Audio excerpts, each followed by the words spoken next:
निशंक हो निर्भय हो मनारे, प्रचंड स्वामी बळपाठीशी रे।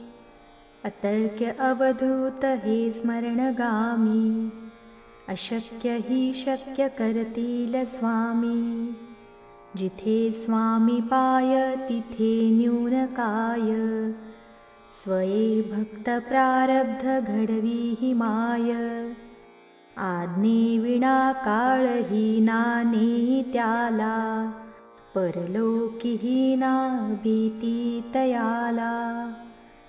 उगाची भीतोसी भय हे पळू दे, जवळी उभी स्वामी शक्ती कळू दे।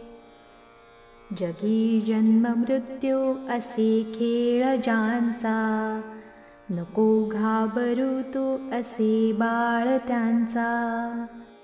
खरा होई जागा श्रद्धे सहित, कसा होसी त्यावेण तू स्वामी भक्त।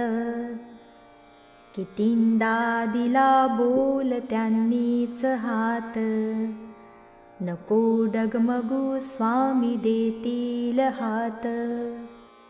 विभूती नमन नाम ध्यानादि तीर्थ, स्वामीच या पंच प्राणामृतात।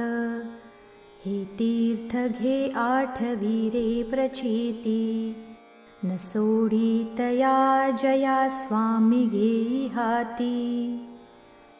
श्री स्वामी चरणारविंदार्पणमस्तु। शुभं भवतु शुभं भवतु शुभं भवतु।